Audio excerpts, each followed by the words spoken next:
Olá! O Brasileiros no Mundo começa agora e de cara nova. Esta edição inaugura novos quadros, entrevistas especiais, uma agenda cultural e o depoimento de quem já morou ou vai morar no exterior. O tema do programa de hoje são os brasileiros que moram na África.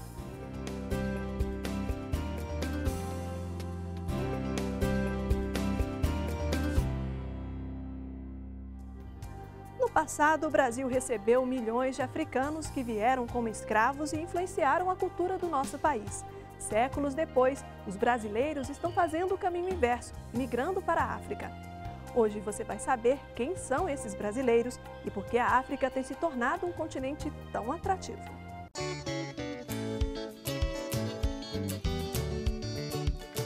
África. Esse foi o destino do analista de tecnologia da informação Maicon Zepp. Há um ano ele deixou uma vida confortável em Belo Horizonte, em Minas Gerais, e se mudou com a família para Moçambique, onde vive na cidade de Tete, a 1000 quilômetros da capital, Maputo. Funcionário da mineradora brasileira Vale do Rio Doce, Maicon diz que a experiência está valendo a pena. É bom profissionalmente e eu acho que a vida da gente vai mudar, nós vamos conhecer uma realidade muito legal que a gente pode levar para o resto da vida. Além de fazer muitos amigos diferentes. Assim como Maicon, muitos brasileiros escolheram a África para trabalhar. Eles estão em empresas nacionais instaladas no continente ou em multinacionais. Há também estudantes brasileiros interessados em aprender inglês, voluntários, missionários religiosos, militares, professores e pesquisadores. Superou a minha expectativa, né? Porque a imagem que eu tinha, a impressão que eu tinha, vamos para a África, lugar quente, seco, um lugar pobre. Então, assim, a imagem que eu tinha, né, do que é só o que a televisão passa, né? Nunca mostra o lado bom, só mostra o lado ruim, né? Segundo o Ministério das Relações Exteriores do Brasil, quase 29 mil brasileiros vivem no continente africano. A maioria em países de língua portuguesa, como Angola e Moçambique. Ao contrário de brasileiros que migram para a Europa ou Estados Unidos, na África predominam migrantes com formação profissional e que vão para o continente por tempo determinado. A gente morava bem, tinha uma boa casa, né? Então tínhamos ótimos amigos, o emprego estava tudo bem, mas eu e a Luciana, nós não somos de Belo Horizonte. Então a gente já estava meio inquieto ali, né? Fazendo a mesma coisa e tal. E aí eu falei com a Luciana, tem uma chance de eu poder, agora com a Vale Global, eu poder ir em frente. Ela falou, então pode se habilitar. Apesar dos problemas de infraestrutura, dos conflitos étnicos e das guerras civis que ainda afetam alguns países africanos, muitos deles têm se desenvolvido com a chegada de investimentos internacionais. Liliane Gomes mora em Tete há 2 anos com o marido e 2 filhos e diz que já é possível perceber as mudanças. No início a adaptação foi muito difícil, né? Hoje tem um supermercado, coisa que a gente não tinha antes, padaria. Então hoje está muito fácil viver em Tete. As construções estão melhorando, bancos vieram, o supermercado se instalou do lado de cá, entendeu? Tem lojas de material de construção para cá. Então assim, está desenvolvendo, está indo.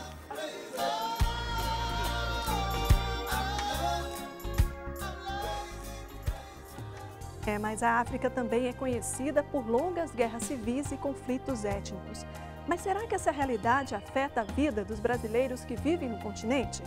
Veja o que pensa o historiador Pio Pena, do Observatório da África, da Universidade de Brasília. Professor Pio Pena, as guerras civis que ainda existem em alguns países na África têm impacto na vida dos brasileiros que vivem lá? Não, tem muito pouco impacto porque os brasileiros não estão nessas áreas de conflito, né? Os conflitos estão em regiões africanas em que não são áreas tradicionalmente visadas pelos brasileiros. A gente sabe que o perfil dos brasileiros que vivem na África é um pouco diferenciado da migração brasileira em geral. A gente tem muito missionário religioso, voluntário e pessoas que vão trabalhar em empresas brasileiras, multinacionais, que têm uma formação profissional. Esse perfil sempre foi assim ou tem mudado ao longo dos anos? 20 anos atrás, pouquíssimos brasileiros iam para a África. Muito poucos brasileiros estavam na África. Ocorre que, sobretudo depois que terminou a Guerra Civil em Angola, que o país retomou a estabilidade política e o crescimento econômico se viu como um polo de atração para os brasileiros. Ao mesmo tempo, vinha acontecendo um outro fenômeno, o fortalecimento das empresas brasileiras e a consequente internacionalização de algumas dessas empresas abriu novas possibilidades no continente africano. Os países africanos, eles são atrativos para empresas brasileiras e para os profissionais brasileiros? Sim, alguns países são atrativos. Vide o caso de Angola, da África do Sul. Mais recentemente nós temos começado também uma descoberta, digamos, de Moçambique, né, da Nigéria, Gana. Então nós temos alguns países africanos que começam a despertar muito interesse das empresas brasileiras e de alguns brasileiros que veem uma possibilidade de ganhar mais e ter uma vida melhor no outro lado do Atlântico. Por que esses países são atrativos para as empresas e para os profissionais brasileiros? Porque esses países estão num ritmo de crescimento, inclusive superior ao brasileiro, e há tudo a que ser feito ainda. Há muita coisa a que ser feita nesses países. Então, por exemplo, empresas como a Odebrecht, né, em Angola, tem várias atividades em andamento, em vários setores, né, e isso gera possibilidades, né, para empreendimentos e para também brasileiros que queiram ir para lá. Moçambique, idem, veja o caso da Vale que está chegando. Agora, podia ser até maior, mas uma coisa que a gente precisa dizer também é que essas empresas brasileiras costumam empregar muito da mão de obra local.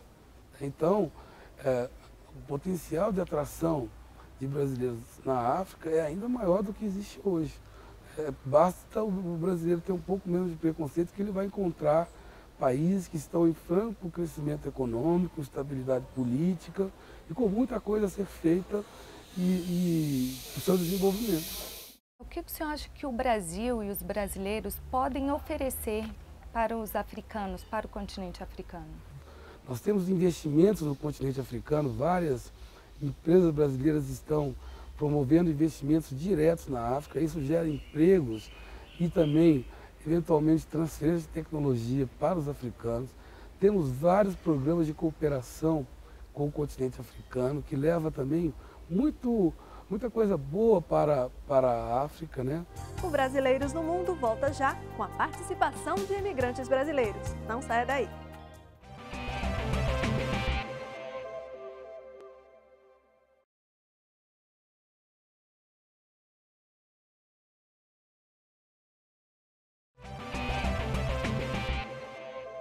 Perguntamos aos brasileiros que vivem na África o que eles mais gostam no continente. A Cristiana Stuart mora em Joanesburgo, na África do Sul, e participou pelo Facebook. Ela diz: "A África do Sul me oferece um ótimo padrão de vida e os sul-africanos são muito amistosos. O turismo aqui é maravilhoso e o país é muito diversificado em termos de paisagem e cultura." Também pelo Facebook, a Lúcia Amélia conta: "Estive na África do Sul, exatamente em Petrória. O país é maravilhoso e os sul-africanos amistosos." E quem nos enviou um vídeo foi o André Bueno. Ele mora na Tunísia e conta o que acha do país. O que eu mais gosto daqui é o clima absolutamente maravilhoso, as praias e também a história do país, né? O país tem mais de 7.000 anos, praticamente todos os povos passaram por aqui. E a cultura local é cultura islâmica, um país islâmico em transformação. Vivenciei aqui a revolução, o início da primavera árabe, transformação do país, que está caminhando uma democracia, como eles dizem, inshallah, né? Esperamos que o país evolua nessa direção. Conversamos com o jornalista brasileiro Eduardo Castro, que morou em Moçambique. Ele trabalhou no país como correspondente internacional e também como consultor de uma televisão local. Vamos ver o que ele achou do continente africano. Como foi morar na África? Morar em Moçambique é muito fácil para os brasileiros em termos de cultura, né? Muito da nossa cultura veio da África, né? Muito da nossa cultura veio de Moçambique e de Portugal, que são também dois grandes influenciadores, por óbvio, do que acontece em Moçambique. E o Brasil também tem influenciado muito Moçambique, pela televisão, pela música, pela cultura brasileira, né? Dentro dessas semelhanças e diferenças, você acha que a adaptação foi fácil? A adaptação de um brasileiro no exterior depende muito da cabeça dele. Se você vai para morar fora, querendo ter os mesmos hábitos do que você tem no seu país e querendo fazer com que a sua cultura prevaleça lá fora, a sua vida vai ser muito difícil, né? Nós, quando vamos para lá, a gente não perde a nossa identidade, para lá, seja lá onde for, a gente não perde a nossa identidade, mas a gente tem que saber que nós estamos nos inserindo na cultura do outro e não eles que têm que se adaptar à nossa cultura. O que foi mais difícil para você, que você teve que mudar mais? Para mim, o que foi mais difícil na África, em Moçambique especificamente, é que é um país muito pobre. A pobreza extrema se manifesta com uma frequência muito grande. Outra são cidades diferentes, são locais diferentes, têm hábitos diferentes, até questão de horários, né? Cultura ligada à religião, é um país que tem uma referência muçulmana muito forte, é um país que evidentemente tem referências locais muito fortes, tem uma influência da África do Sul muito grande, economicamente principalmente, porque é muito perto, né? Você convivia com a comunidade brasileira lá? Eu convivia com alguns brasileiros. Eu não vou dizer que eu convivia com a comunidade. Eu não frequentava clubes de brasileiros, festas de brasileiros, por serem brasileiros. E sim convivia com as pessoas que por um acaso eram brasileiras. Uma ou outra pessoa por afinidade, como também com portugueses, como também com moçambicanos, como também com sul-africanos. Mas a convivência que eu tive com o brasileiro lá foi a mesma que eu tive com pessoas de outros países. Como que vive essa comunidade brasileira lá? Hoje em Moçambique são cerca de 3.500 brasileiros. Eles são muito ligados aos projetos econômicos que estão sendo desenvolvidos lá. Também tem aqueles que foram refugiados, muitos que saíram daqui do período de ditadura e foram se refugiar lá e acabaram ficando, né? Outros que foram para estudar e acabaram ficando. E ainda algum grupo ligado às ONGs, aos grupos religiosos que prestam serviço lá, e também as próprias igrejas, né, igrejas evangélicas, a Igreja Católica também tem um número de brasileiros que não vou dizer que é grande ou representativo, mas que existe, né? Então, esses são os grupos de brasileiros que eu tive a oportunidade de cruzar e acredito que é o que compõe a maioria dos 3.500 brasileiros que vivem lá. Se você está indo para a África, é preciso tomar cuidados com a saúde. Você sabia que algumas vacinas são exigidas antes do embarque? Anote aí.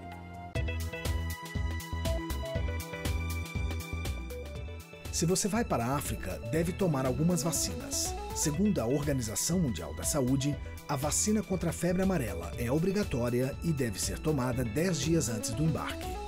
Alguns países exigem inclusive o Certificado Internacional de Vacinação. Também são recomendadas vacinas contra meningite, cólera, hepatite A e B, febre tifoide, encefalite japonesa e malária. E voltamos no próximo bloco com a programação cultural. Até já!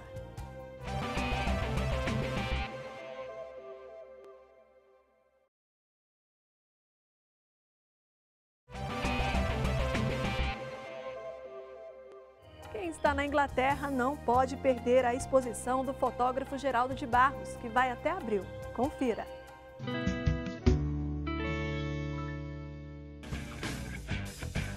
O trabalho do fotógrafo Geraldo de Barros pode ser conferido de 18 de janeiro a 7 de abril no The Photographers Gallery, em Londres, na Inglaterra. A exposição What Remains reúne imagens das séries Sobras e Fotoformas. As duas séries são compostas por colagens feitas no início e no fim de carreira do artista, que morreu em 98. Geraldo de Barros é considerado um importante nome do movimento concretista brasileiro. As imagens do artista se formam a partir da desconstrução e da reordenação de elementos, criando uma nova composição. Exposição What Remains, de 18 de janeiro a 7 de abril na Inglaterra. Fique ligado! E o artista multimídia Caetano Dias vai representar o Brasil na exposição da Solidão do Lugar a um Horizonte de Fugas, em Lisboa. O artista multimídia Caetano Dias vai representar o Brasil na exposição Da Solidão do Lugar a um Horizonte de Fugas, em cartaz do Museu Colecção Berardo até o dia 28 de abril em Lisboa. A mostra reúne obras de artistas que mesclam a diferença das novas sociedades com a urgência das singularidades conflituantes. Caetano Dias iniciou seus trabalhos no final da década de 70 com pinturas que tinham a pele como referência. Desde então, já são mais de 20 anos dedicados à arte, passando pela fotografia, escultura e, mais recentemente, vídeos, onde o artista aprofunda as relações entre corpo e identidade. Exposição Da Solidão do Lugar a um Horizonte de Fugas, até o dia 28 de abril em Portugal. Fique ligado! E no Viajantes desta semana, o depoimento é da jornalista Mariana Braga. Ela morou na França e na Espanha e conta como foi essa experiência.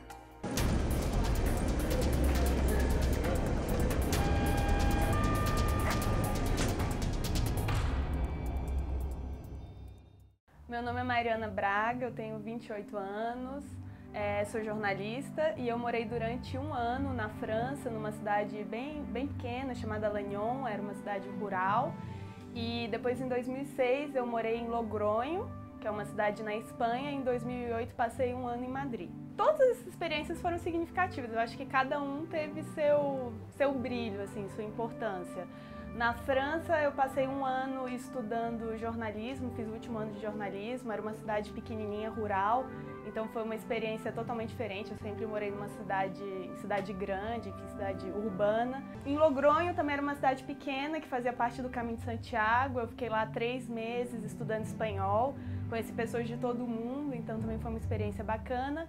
E depois em Madrid eu fiz uma pós-graduação em comunicação, e era uma cidade totalmente cosmopolita, uma cidade que não para nem de noite nem de dia. Fiz amigos fantásticos em todos esses lugares que eu levo até hoje na minha vida. Assim que eu cheguei em Lannion, na França, que é essa cidade bem pequenininha, eu me lembro do primeiro dia, eu cheguei lá num domingo e estava tudo vazio, não tinha nenhuma pessoa na rua.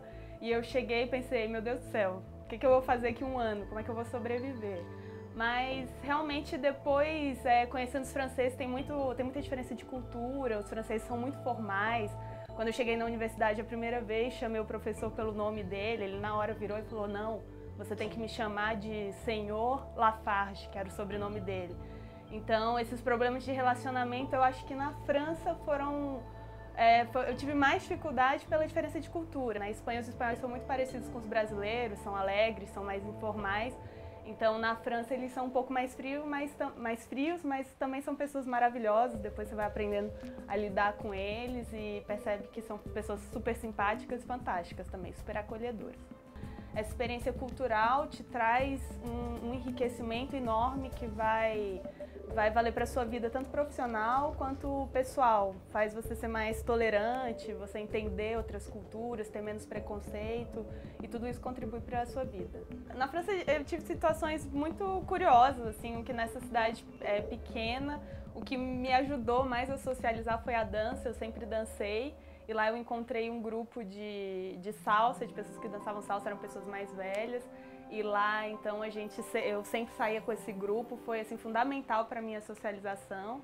O Brasileiros no Mundo fica por aqui. Sugira um tema para o programa. Envie um e-mail para brasileiros@ebc.com.br. Esta é uma produção da TV Brasil Internacional. O Brasil, onde você estiver.